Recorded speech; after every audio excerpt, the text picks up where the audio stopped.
Hi there, everybody. I'm Fred Thomas, and you are watching All Things Bike, brought to you by AD Bikes and Frame and Wheel.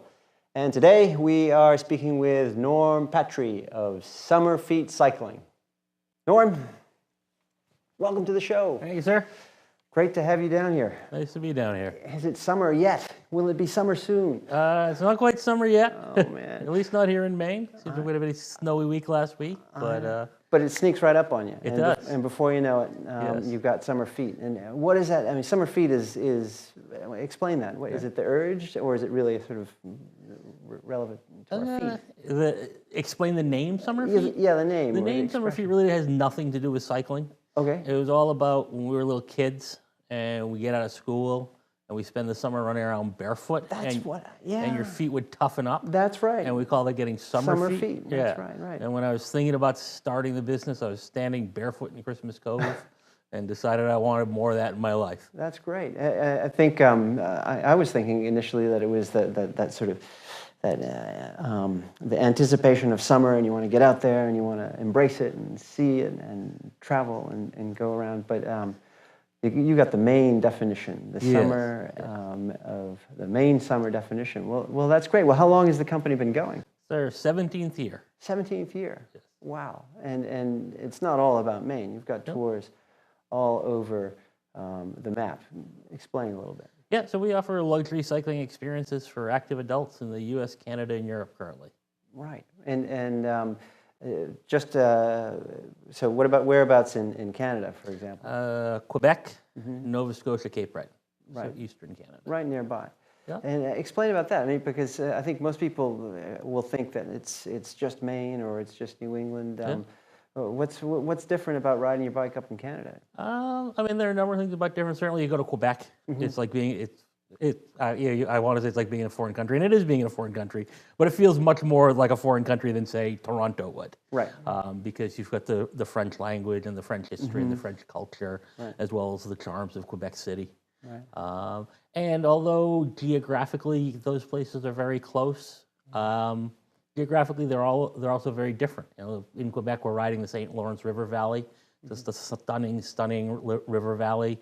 Cape Breton has, a highlands that you wouldn't see anywhere equivalent in the United States. So it really is a different scenery, different architecture in Nova Scotia. Right. You definitely get a different feel, although geographically you're only a couple hundred miles away from the Maine Coast. Right. Well, it's remarkable. That's great. So it gets people out of their the routine. Well, how does it work? How does one decide to go, and how do you sign up, and what's the process? Right. So with our guided bicycle tours, we publish a schedule, a calendar the calendar for 2018 will come out in 2017.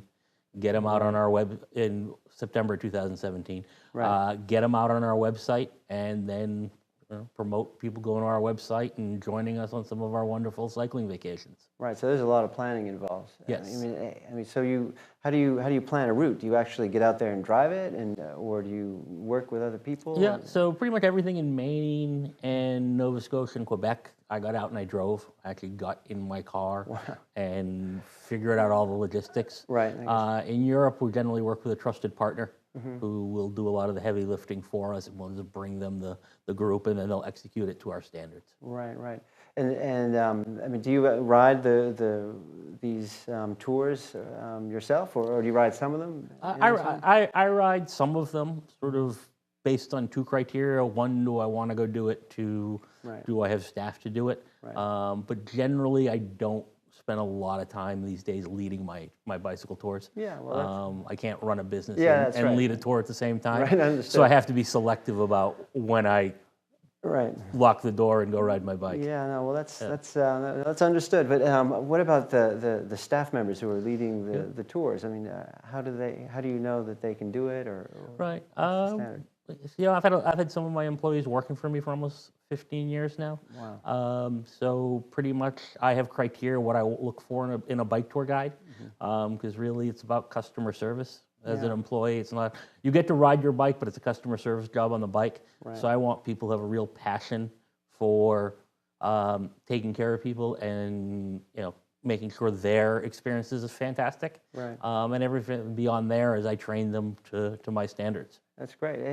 Right. So they know what they're doing, and then who are the people who are signing up for these tours? I mean, what are they expecting, and what are they? Right. You know, so because we have such a broad variety of tours, my shortest tour is actually a 2.5-hour bike and brew tour. Oh here yeah, in Portland. We got to hear about that. Right. My longest is 12 days across Italy.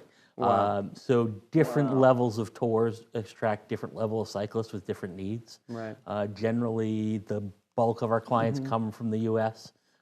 Used to do real well in Canada when the exchange rate was a little friendlier. Get a couple dozen people a year from Europe, and for whatever reason, half a dozen people a year from New Zealand. Really? Yeah. Yeah, right. We always have some Kiwis on some trips. That's right. That's about as far away from New Zealand as you can go, I guess. Yes. They look at a map and say, we're going to go ride our bike as far away as we can. In Nova Scotia or the Gold Coast of Maine. I mean, those are some pretty impressive tours. I mean, what tours? I guess 5-day, 7-day tours are worth highlighting. Right. I mean, so 5-day, 7-day tours. I'll give you 2 that I really like. Right. We'll pick one here in Maine. And that's my Pedal the Coast tour, and that is Boothbay to Bar Harbor, the long way. So in that 7-day tour, we never ride on. Well, we have less than 4 miles on Route 1. Oh well, yeah. Yeah. That's pretty good. I mean, but you have to do it on some way, right? You have to get off the peninsula and then hop up. And then yeah, but like I said, in that 350 miles, we got less than 5 miles on Route 1. Just a couple little stretches outside of Belfast. Right. Other than that, we're going in and out the peninsula. There's a broad variety. I mean, Maine really changes from Pemaquid to Acadia. Right. So you get to see all the differences in the geography, the great little towns like Damariscotta and Rockland and Castine, and places that you might never get to see otherwise, downtown Brooksville. Right. Yeah. Places that you would probably just pass by if you were in the area. Yeah. And then the other tour I kind of want to talk about is our tour in Macedonia. Absolutely. We've got a 7-day guided bicycle experience in Macedonia, right. Which if people aren't familiar with Macedonia, it's in the Balkans, kind of got Greece on one side, Albania on the other, Kosovo, and maybe somebody else bordering it there. Wow. I had the opportunity to travel there for the first time maybe 4 years ago now, and just absolutely fell in love with it. It's got everything somebody looking for a cycling vacation would have. It's got amazing natural beauty. Right. It's got great cycling. Yeah. The food's amazing. The wine's amazing. And it gets a fraction of the tourists of, most European France probably has more visitors in a month than Macedonia has it in a year. Right. So if you're somebody who really enjoys travel, kind of wants to get off the beaten track and feel like they're having an authentic experience, it's so easy to do in a place like that because there's so few tourists that the Macedonians are just thrilled that you would go and visit their country. That's great. I mean, that's and I imagine there are fewer cars, right? Yes, just a lot less traffic. A lot less traffic. And that's that's fantastic. I mean, so that's one of the ways that you're different from a lot of the other tours. I mean, are there any other features to the way you run your tours that distinguish you from the other tours that are out there? Well, I think there are a couple of things. My philosophy in any tour that we do is we're going to show you the area in a way that you couldn't see it yourself. Right. We're not going to take the easy route. We're going to make sure we put the effort in, do the research, and find out what makes an area special. Right. And also we're a smaller company. We're not run by a large. You're not part of a larger corporation. Right. We're not $1 billion a year doing 50,000 people. We're a family-owned company. Yeah, I had no idea that bike tours could be so big or so corporate. I mean, the biggest company in my industry, U.S., would be Backroads at about $1 billion a year. Right. So that's a totally different. Yes. They're all about they're all about having structures like a McDonald's would to make sure that wherever you're on a bike with them, it's the same anywhere in the world. Wow. Right. Okay. So you allow us to, if I sign up and I'm on the Macedonia tour, I would be allowed to maybe go an extra 50 miles. Sure. Yeah. We'll work to make sure you get the vacation experience that you want. Right. Right. Well, what kind of what about the bikes and how does that work? Do I have to have my own bike or No, can I rent one? we'll provide you a bike. We have a wide variety of bikes. The bikes that we use in Maine and Canada, Summerfeet actually owns. Right. Anywhere else in the world, we've got trusted partners who can provide us really good equipment. Right. Because the logistics of getting bikes back and forth to Europe can be a real pain. Yeah, that's right. So that's a relief. I don't have to have to lug a bike around. Well, and what about the 5 Lighthouse tour? This is something that I've seen actually happening. I guess in October. How would explain where that goes and what I would see if I signed up for it one weekend? So the 5 Lighthouse tours are our signature day trip. We run it every day from kind of the 1st of May till the end of October. Right. It really is a bicycle tour designed for people who aren't enthusiastic cyclists. Yeah. It's about showing people the area. So, of course, you're going to visit 5 lighthouses. Those 5 lighthouses. What are they? Bug Light, Spring Point, Portland Head, and 2 Lights. Okay. Yeah. Along the way, we'll teach you the history of the area. And my number 1 rule to my day trip guides is don't be boring. Right. So we'll give you the interesting and fun history of the area. Sure. Generally, we feed you a lobster roll overlooking the ocean at Fort Williams. Yeah. Non-lobster roll options for people like me who are allergic to lobster. Oh man. And so it's a 4 to 5 hour tour. During that time, you're going to cycle about 13 miles, but you're going to see, again, parts of Portland you wouldn't see on your own. You'll learn the history of the area. You'll have an amazing lunch overlooking the ocean. Yeah, that's great. And it's something you can sign up sort of on the spot, pretty much. Or generally, it's advanced bookings. Pretty much everything we do. I mean, if we have space available, you can show up. But one of the things with the Lighthouse tour is we need to have the right amount and right size of bikes. I see. So generally, we have to plan. We need a couple hours notice to make sure that we bring the bikes we need. Cool. Yeah, great. And again, it's a striking sight. The Summerfeet van with I don't know how many bikes you can fit on there. It must be at least 10. Right. Well, 5 or 6 on the roof. 12 on the roof, 3 on the back. Yeah. Nice. And what about some of the other tours that you do? You mentioned it, the bike. We have a bike and brews tour. How does that work? Stick to the bike path. Pretty much, for the most part, we try to stick to the bike path. There, City of Portland and the breweries are great as they seem to cluster themselves together. Right. So with that tour, it's only about 3-4 miles of actual bicycling. Right. But we'll get you to 3 different breweries. We'll sample the beer at each. We'll learn what makes each of the breweries tick and what makes them different, as well as talk a lot about the fascinating history of alcohol here in Portland, Maine. That's fantastic. Yeah, I mean, and it's certainly better than sort of driving around, being stuck in traffic, and having to explain if you had beer to an officer. And the parking's a lot easier. This is true. Yeah. Well, what about the future of bike tours? Are you seeing any trends coming in that you have to react to? One thing we're seeing a lot more is self-guided tours. Yeah, explain about that. So people are a lot more interested in self-guided tour. So with a self-guided bicycle tour, what happens is you call us, you say you want to take a tour. We've got our routes planned out. Anywhere from 2 days to I think 10 days is our longest self-guided tour. Wow. And then on the first day, we'll pick you up from your hotel in the Portland area, or if you're somewhere else in the world, we'll arrange to get you from there. So you get picked up? To a starting point, a guide will introduce themselves, get you squared away on your bike, make sure you have the navigation method you want. You can either do it via paper map or an iPhone app. Right. Smartphone app. Right. And then you're on your own.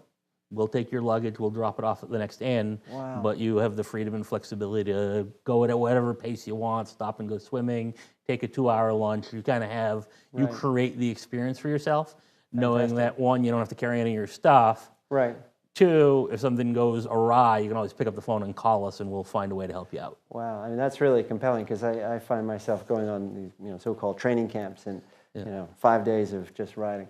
And I get to wherever I am in California or wherever it is, Maine, and I spend the first day or so just trying to figure out where I'm supposed to be going, or where do people go, or how do I get to those mountains without getting on the throughway. Sure.